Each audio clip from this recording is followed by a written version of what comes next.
Bonjour à tous et à toutes, j'espère que vous allez bien. Nous nous retrouvons aujourd'hui encore pour une vidéo suivi lecture puisque je lis énormément ces temps-ci et j'ai 4 livres plutôt différents à vous présenter. Premièrement, j'ai lu La peste soit des mangeurs de viande de Frédéric Paulin. L'histoire, c'est celle de Pierre Luchère, un policier qui est retrouvé égorgé dans un abattoir et sur lui, il y a un post-it avec écrit dessus « Peuvent-ils souffrir ?» Étienne Barzac de l'IGPN, donc la police des polices, est envoyé pour résoudre cette affaire avec le lieutenant Salima Belloumi. Certaines pistes et le passé de Pierre Luchère laissent peut-être penser qu'il s'agit d'un crime perpétué par un groupe radical de défense des animaux.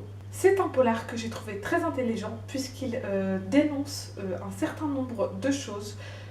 Voilà, et il s'ancre plutôt bien dans la réalité d'aujourd'hui avec du coup ce groupe radical de défense des animaux, ce qui se passe dans ces abattoirs, ce qui se passe dans les abattoirs, les conditions de travail des personnes qui y travaillent et évidemment les conditions de vie et de mort des animaux. Au-delà d'un polar plutôt prenant et durant lequel on se demande vraiment tout du long qui a commis ce crime, il y a, comme je le disais, un certain nombre de choses qui sont dénoncées. On y parle antispécisme, on y parle travail, on y parle consumérisme, et vraiment, j'ai trouvé ça tellement bien fait, tellement intelligent, et j'ai juste adoré l'idée de cette histoire. Frédéric Paulin s'est basé sur un certain nombre de faits réels pour écrire ce livre, c'est-à-dire par exemple le nombre d'animaux qui sont assassinés pour l'industrie de la viande, les conditions de travail des abattoirs. Il a par exemple parlé de l'abattoir Gad, qui est un abattoir qui a fermé il y a quelques années, qui était dans le Finistère. Et j'ai bien aimé du coup que ça s'ancrait dans une réalité, dans notre vie. C'est un polar distrayant, mais qui fait également réfléchir, je pense, pour les personnes qui consomment des produits d'origine animale. Ça peut être vraiment très bien de lire ce genre de bouquin. Ça peut être une première approche sur le sujet, puisqu'il est très bien traité. Il y a des véritables informations qui sont données. Ensuite, j'ai lu La décision d'Isabelle Panzazopoulos. Nous suivons une jeune fille de 17 ans qui s'appelle Louise et qui, un matin au lycée, va tout simplement accoucher.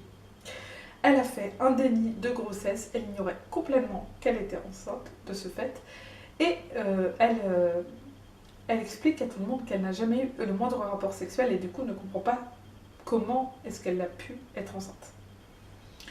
Bien évidemment, personne ne la croit, et nous allons donc suivre les pensées d'un certain nombre de personnages, dont Louise, à travers tout ce déni de grossesse et cet enfant qui est né et qu'elle n'a pas désiré à aucun moment. C'est la première fois que je vois le déni de grossesse abordé dans un livre et je trouve ça vraiment très bien, d'autant plus que c'est un livre qui est plutôt à destination des ados, jeunes adultes. Donc j'ai beaucoup aimé l'idée de départ et j'ai trouvé que l'autrice l'avait plutôt bien abordée. Il y a des passages qui sont un peu durs, mais je pense nécessaires dans ce genre de livre, notamment le passage avec Awa, donc l'un des personnages du livre lorsqu'on suit ses pensées. Donc voilà, il y a un passage avec quelque chose qu'elle pense qui m'a vraiment beaucoup émue et c'est avec ce genre de passage, de ce genre de moment que ce genre de choses qui ont fait que j'ai vraiment beaucoup aimé ce livre. Il y a des choses pas faciles qui sont abordées, voilà, je préfère prévenir s'il y a des sujets auxquels vous êtes sensibles, je ne veux pas spoiler, mais faites attention à vous. Mais en tout cas, c'est un livre, je pense, qui est peut-être indispensable, parce que voilà, le déni de grossesse, on ne connaît pas ça, on aborde peu ça, et je pense que le jour, si ça arrive, le jour où ça nous arrive, on est un petit peu perdu. Bien évidemment, il y a tout le traitement des gens qui vont juger, peu importe le choix qu'elle fera, et elle qui doit prendre une décision juste énorme qui va impacter sa vie future, à savoir faire adopter le bébé ou le garder et s'en occuper. C'est un livre que j'ai lu vraiment très très rapidement et ça a été vraiment une très bonne lecture, très émouvante. J'ai aussi lu Prédatrice d'Alyssa Mutting. L'histoire, c'est celle de Céleste Price, qui est une professeure qui vient de démarrer, de 26 ans, qui est prof dans un collège.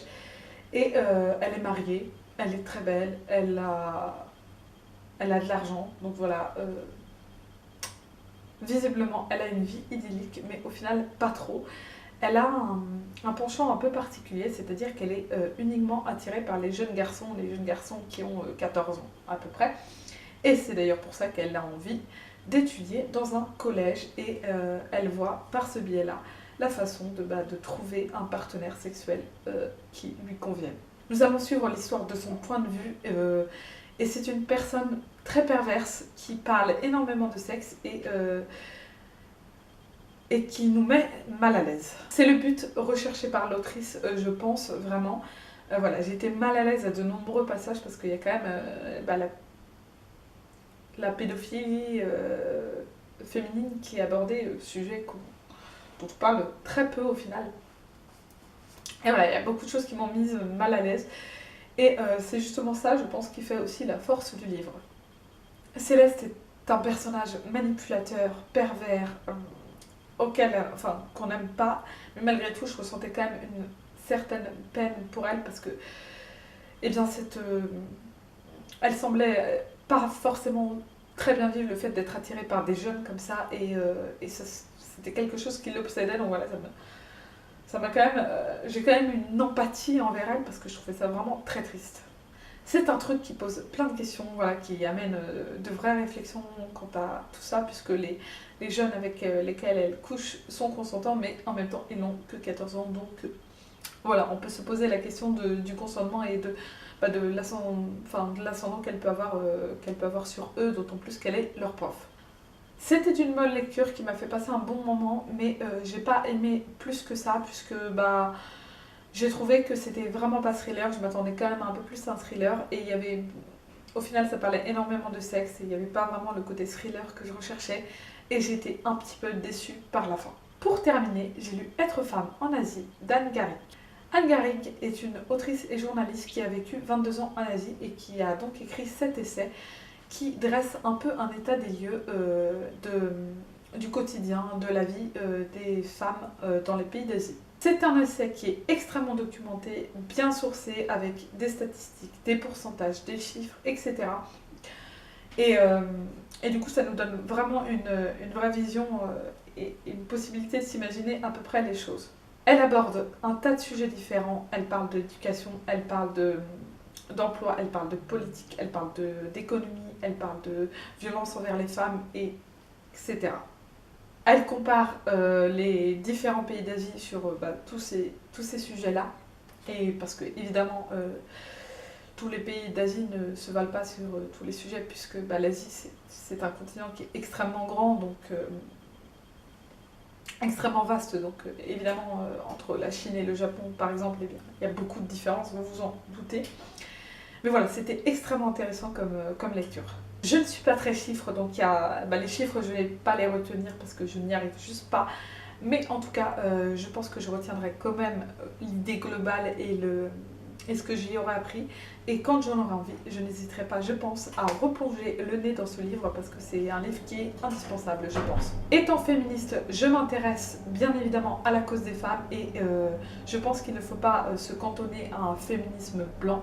Et il faut également s'intéresser à ce qui se passe dans les autres pays et ce qui se passe pour les personnes racisées.